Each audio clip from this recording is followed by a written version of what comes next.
Hey guys, welcome back to the channel. Most of you watching still aren't subscribed, so if you're enjoying the stories, please consider hitting that sub button.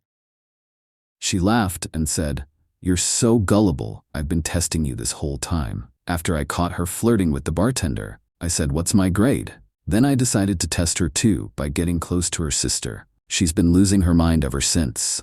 Guess she failed the test. I'm 36 male sitting here watching Maya, 28 female, my girlfriend of 2 years, absolutely lose her mind over something she started herself. The irony is so thick, you could cut it with a knife. Last Friday night, we were at Kelly's bar downtown for her friend Jessica's birthday party. Place was packed, loud music, flowing drinks, the usual scene. Maya had been acting weird all week, distant on her phone more than usual, making excuses to go out alone. I should have paid attention to those red flags, but figured we'd talk about it later. Around 10 p.m., I went to the bathroom, came back and saw Maya practically draped over the bartender Marcus. This guy was maybe 24, tall, dark hair, thinks he's God's gift to women. She was laughing, touching his arm, leaning way too close while he made her some fancy drink. I walked up calm as could be.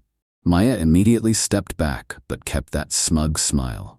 Marcus looked uncomfortable, suddenly very interested in wiping down glasses. "What's going on here?" I asked, keeping my voice level. Maya turned to me with this look, pure arrogance mixed with amusement. "Oh honey, you're so gullible. I've been testing you this whole time. Wanted to see how you'd react if I flirted with other guys. It's just a test." The way she said it, so dismissive, so proud of herself, like she'd just solved world hunger. Her friends were watching, some giggling, others looking uncomfortable. Marcus had moved to the other end of the bar. "Smart man. What's my grade?" I asked. She laughed, actually laughed. "You passed, baby. You stayed calm, didn't make a scene. Most guys would have freaked out." "Interesting," I said. "My turn to test you then." Her smile faltered slightly, but she recovered quick. "What do you mean?" "I mean, if we're testing each other, I should get to run some tests too, right? Only fair." "Sure," she said, but her confidence was slipping. "Whatever you want to do."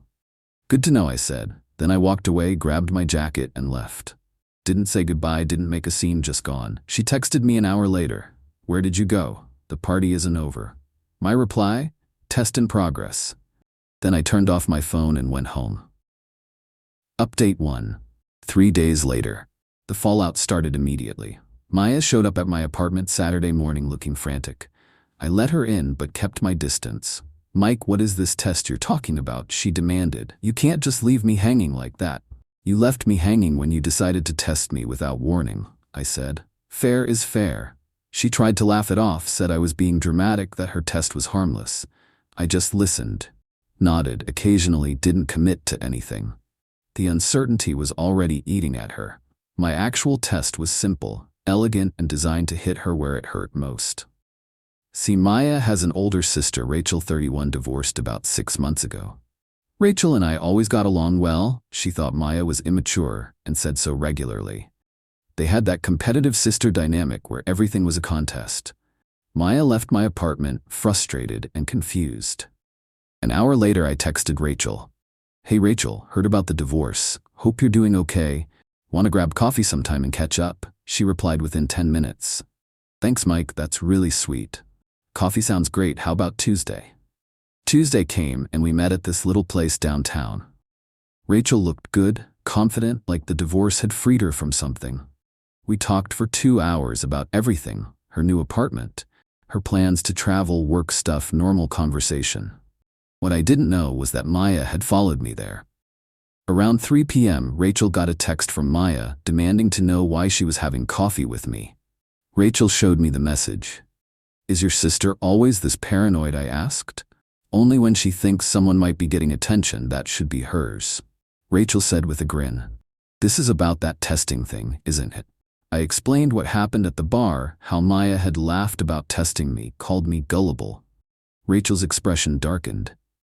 "That sounds exactly like Maya," she said. "She's been pulling that kind of manipulation since high school. Testing guys, seeing how much she can get away with." We made plans for dinner Thursday. Nothing inappropriate, just 2 people who enjoyed each other's company. But Maya didn't need to know the details. By Wednesday, Maya was calling me non-stop. I answered maybe 1 call in 5, kept my responses brief. The uncertainty was driving her crazy, exactly as planned. Update 2, 1 week later. The dinner with Rachel was perfect. We went to Marcello's, this upscale Italian place downtown. Rachel wore a black dress, looked stunning, and we had genuine fun talking, laughing, enjoying the food. I posted one picture on Instagram. Just me and Rachel at the table, wine glasses raised, both of us smiling. Caption: great company, great food, perfect evening. The explosion was immediate. Maya called me within 5 minutes, voice shaking with rage. "Mike, what the hell are you doing with my sister?" "Testing you," I said calmly, "just like you tested me." "This isn't the same thing, and you know it. That's my sister. And Marcus was a stranger you were flirting with in public. At least Rachel and I actually enjoy each other's company." "You're sick," she screamed. "This is twisted. Maya, you laughed when you told me you were testing me, called me gullible. This is just my version of the same game." She hung up on me, but called back 10 minutes later, this time crying. "Mike, please stop this. I'm sorry about the testing thing, I was wrong. Just please don't do this with Rachel." "The test continues," I said and hung up. Friday, Maya confronted Rachel at her apartment. Rachel told me the whole story later. Maya was crying, demanding to know what was going on between us. Rachel played it perfectly. "We're just spending time together, Maya. Mike is interesting to talk to, and he doesn't play mind games like some people." Maya exploded. "He's my boyfriend." "Rachel, how could you do this to me?" Rachel's response was ice cold. "Your boyfriend, Maya, the same one you were testing by flirting with bartenders, the one you called gullible. Maybe you should have appreciated him when you had him." Maya tried to guilt trip. Her talked about sister loyalty, family bonds. Rachel shut it down fast. "You created this situation, Maya. If Mike wants to spend time with someone who treats him with respect instead of testing him, that's your fault, not mine." Maya left in tears, threatening to tell their parents. Rachel just shrugged. Update 3, 2 weeks later. Maya made good on her threat. She called a family dinner for Sunday, clearly planning to ambush Rachel and me in front of their parents, Linda and Robert. Maya's parents are decent people, but they've always babied Eve. Maya made excuses for her behavior. I wasn't sure how this would go. Rachel picked me up, we arrived together. Maya was already there, had obviously been crying and complaining for a while. She'd spun some story about me manipulating her sister to get revenge. Linda was polite but cool to me at first. Robert seemed confused. Maya kept shooting daggers at Rachel, who remained perfectly calm. Finally, during dinner, Maya couldn't take it anymore. She started crying again, telling her parents how I was using Rachel to hurt her, how I was being cruel and vindictive. I waited until she finished, then spoke up, calm and measured. "Maya invited me to test each other," I said. "She started by flirting with a bartender in front of me and all her friends. Called me gullible for trusting her, said it was all just a game. I decided to take her up on her offer and test her back." The room went quiet. Linda and Robert looked at Maya, who was turning red. Robert asked quietly, "Is that true, Maya? Did you really tell Mike you were testing him?" "It wasn't serious," Maya protested. "It was just harmless flirting. Mike is actually pursuing my sister. I'm spending time with someone who doesn't play games with me," I said. "Rachel treats me like an adult, not a lab rat." Rachel backed me up. "Dad, Maya has always done this kind of thing. Remember in high school when she would flirt with other girls' boyfriends just to see if she could? She called it testing too." Linda's expression changed. She clearly remembered.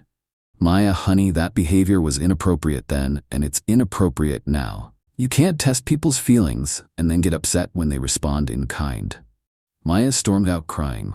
Robert apologized to me, said he didn't realize Maya was still playing those kinds of games. Linda hugged Rachel, told her she was handling things maturely. Update 4, 3 weeks later. Maya's desperation reached its peak Wednesday night. She showed up at my apartment at 11 p.m., drunk, crying, begging me to stop seeing Rachel and take her back. "Mike, please," she sobbed. "I'm sorry about the testing thing. I was stupid. Just please stop whatever this is with Rachel, it's destroying me." I stood in my doorway, didn't let her in. "Maya, you started this game. You laughed about testing me like I was some kind of fool. Now, you're upset because I'm playing the same game. It's different and you know it. Rachel is my sister. And Marcus was a complete stranger you were flirting with in front of everyone I knew. At least Rachel actually respects me. She tried every manipulation tactic, tears, threats, promises to change. Even tried to seduce me thinking that would work. I remained completely unmoved. Finally, she got angry. The mask slipped completely. You're doing this for revenge, Mike. This isn't about testing. Maybe I said, but you started this game, Maya. Don't be mad that I'm better at it than you are. She left screaming that she'd make me pay, that I'd regret this. Empty threats from someone who'd already lost everything. Final update, 1 month later. It's been a month since Maya's meltdown, and the test results are in. She failed completely. Maya lasted exactly 2 weeks before she cracked. Started stalking Rachel's social media, creating fake accounts to leave nasty comments. She tried to turn their mutual friends against Rachel, spread rumors that I was manipulating both sisters. The rumors backfired spectacularly. Jessica and the other friends remembered how Maya had bragged about me, called me gullible right in front of them at the bar. Suddenly, Maya's victim story didn't match what people had actually witnessed. Rachel and I continued spending time together, and honestly, it developed into something real. She's intelligent, funny, doesn't manipulate people for entertainment. Maya was right about one thing, though. It's not just testing anymore. Rachel and I have genuine feelings for each other. Last week, Rachel told Maya she was done with the drama, that if Maya couldn't handle seeing us together, she should stay away from family events. Linda and Robert backed Rachel up, said Maya needed to grow up and face the consequences of her actions. Maya's response was another meltdown, this time at Sunday dinner, accusing everyone of ganging up on her. She stormed out again, but this time nobody followed. Even her parents are exhausted by the dramatics. The beautiful irony is that Maya's test was supposed to prove I was just some gullible guy who'd put up with her games. Instead, it proved she was a manipulative person who couldn't handle being treated the way she treated others. She wanted to play games, test my boundaries, see how much disrespect I'd tolerate. The answer was 0. The moment she laughed and called me gullible was the moment she lost me forever. Now she's alone watching me build something real with her sister, while she deals with the consequences of her own choices. Her test backfired spectacularly, and she got her final grade. She failed. Don't test people unless you're prepared to be tested back. Don't call someone gullible when they're anything but, and definitely don't laugh about manipulating someone who actually cared about you. Maya learned all of this the hard way. Rachel and I are taking things slow, but we're happy together. Maya can test other people now. We're done with her games forever. Sometimes the best revenge is just letting someone destroy themselves while you build something better with someone who actually appreciates you.